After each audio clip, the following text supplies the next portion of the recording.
নাজমুল হোসেন শান্তকে অধিনায়ক করে চ্যাম্পিয়ন্স ট্রফির জন্য ১৫ সদস্যের বাংলাদেশ দল ঘোষণা করেছে বিসিবি। দুপুরে সংবাদ সম্মেলনে দলের সদস্যদের নাম ঘোষণা করেন প্রধান নির্বাচক গাজী আশরাফ হোসেন লিপু। চ্যাম্পিয়ন্স ট্রফির দল থেকে বাদ পড়েছেন লিটন দাস, আফিফ হোসেন, শরীফুল ইসলাম ও হাসান মাহমুদ। ডাক পেয়েছেন ইমন ও নাহিদ রানা। ওপেনিংয়ে সৌম্যের সাথে দলে আছেন তানজিদ তামিম, তৌহিদ হৃদয়, মুশফিকুর রহিম, মাহমুদুল্লাহরা আছেন মিডল অর্ডারে। উইন্ডিজ সিরিজে দারুণ পারফরমেন্স করা জাকের আলীও সুযোগ পেয়েছেন এবার। পেস ইউনিটে তাসকিনের সাথে নাহিদ রানা ও তানজিম সাকিবে ভরসা টিম ম্যানেজমেন্টের। এছাড়া স্পিন বোলিংয়ে রিশাদের সঙ্গী নাসুম।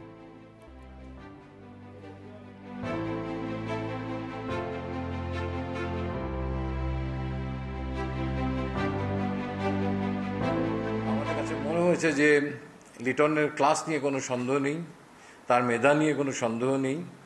তবে ফর্মে মাঝে মাঝে মানুষের যখন এরকম একটা ঘাটতি দেখা যায়, সংকট দেখা যায়, তখন সেই সংকট থেকে তাকে বের করে নিয়ে আসার জন্য আমার মনে হয় যে একটা সময় তাকে যদি নিয়ে আমরা আরও কাজ করতে পারি, তাহলে তাকে আমরা আরও স্ট্রংলি ইন্টারন্যাশনাল ক্রিকেটে ফেরত নিয়ে আসতে পারবো।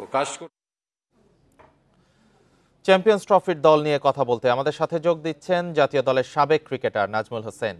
নাজমুল হোসেন, আপনাকে স্বাগত জানাচ্ছি ইন্ডিপেন্ডেন্ট টেলিভিশনের সংবাদে। কেমন হলো চ্যাম্পিয়ন্স ট্রফির দল? ফর্মহীনতা তো দলে রাখা হয়নি লিটনকে, এছাড়া হাসান মাহমুদ ও আফিফও বাদ পড়েছেন। আপনার মতামত কি এই দলটি নিয়ে? দেখেন, আমার কাছে মনে হয় যে যে টিমটা হয়েছে চ্যাম্পিয়ন্স ট্রফিতে, সাম্প্রতিক পারফরমেন্স নিয়ে সাম্প্রতিক যারা পারফরমেন্স করেছেন ওদেরকে নিয়ে টিমটা করা হয়েছে। আপনি যদি লিটন দাসের কথা বলেন, লিটন দাস আপনি অনেকদিন ধরে অফ ফর্মে আছেন, তো এটা আসলে আমরা জানাই ছিল যত লিটন চ্যাম্পিয়ন্স ট্রফিতে নাও থাকতে পারেন। আর আমি যদি বলি যে চ্যাম্পিয়ন্স ট্রফিতে আমাদের যে টিমটা ভালো হয়েছে, বাট এই জায়গায় আমি একটা জিনিস মিস করবো যে এক্সপিরিয়েন্স সাকিব আল হাসান। সাকিব আল হাসান তাকে, যেহেতু সাকিব আল হাসান একটা উত্থান পতনের দিকে যাচ্ছে, যেহেতু ওনার বোলিং এ একটা সাসপেনশন আছে, তো সবকিছু মিলিয়ে কিন্তু সাকিব আল হাসান থাকছেন না। এছাড়া আপনি যদি বলেন হাসান মাহমুদ, হ্যাঁ, হাসান মাহমুদকে একটু আনলাকি বলতে পারেন যে সাম্প্রতিক কিন্তু হাসান মাহমুদ খুব ভালো বোলিং করতেছিলেন তিনটা ফরম্যাটেই। তো এই জায়গায় চিন্তা করলে আমি মনে করি যে সাম্প্রতিক পারফরমেন্সে যারা টিমে থাকার কথা ছিল ওনারাই আছেন। সাকিবের বিষয়টা একটু আসি, যে বোলিং টেস্টে ব্যর্থ হয়, দলে রাখা হয়নি সাকিবকে, কিন্তু শুধু ব্যাটার হিসেবে কি সাকিবকে রাখা যেত? দেখেন, আমি আমি মনে করি যে সাকিব যখন আপনার এজ এ অলরাউন্ডার হিসেবে টিমে থাকতেন, তো সাকিবের কিন্তু আমার কাছে মনে হচ্ছে ব্যাটিং থেকে কিন্তু বোলিংটা খুবই ভাইটাল ছিলেন। এবং যেহেতু সাকিব আল হাসানের যেহেতু বোলিংটা করতে পারতেছে না, তখন কিন্তু টিমের কম্বিনেশনে কিন্তু ডিফিকাল্ট। আর সবচেয়ে বড় জিনিস হচ্ছে সাকিব এখন যে অবস্থায় আছেন, এইভাবে উনি আপনার যেটা আমি বললাম যে উনি আপ এন্ড ডাউনের ভিতরে আছেন, বা একটা আপনার সাম্প্রতিক সবকিছু মিলিয়ে কিন্তু আসলে আইসিসি এত বড় একটা ইভেন্টে খেলার মতো উনি মানসিকভাবে প্রস্তুত আছেন কিনা, সবকিছু মিলিয়ে কিন্তু আসলে ওনার একটা ব্যাড টাইম যাচ্ছে। আমি মনে করি হোল 17-18 বছর ইন্টারন্যাশনাল ক্যারিয়ার, আমি মনে করি সাকিব সবচেয়ে বেশি ব্যাক ফুটে এখন আছেন। তো সবকিছু মিলিয়ে আমি মনে করি যে আসলে সাকিবের এখন আসলে টিমে এজ এ ব্যাটার হিসেবে টিমে থাকাটাও ডিফিকাল্ট, বিকজ অফ উনি এখন কিন্তু আপনার, আপনি যদি বলি যে সেরকম টাচেও নাই, বা মানে সেরকম আপনি ওয়ানডে ক্রিকেট অনেকদিন ধরে মনে হয় বাইরে আছেন। তো সবকিছু মিলিয়ে কিন্তু সাকিবের টিমে থাকাটা আসলে মানে এজ এ ব্যাটার হিসেবে খুব ডিফিকাল্ট এই মুহূর্তে।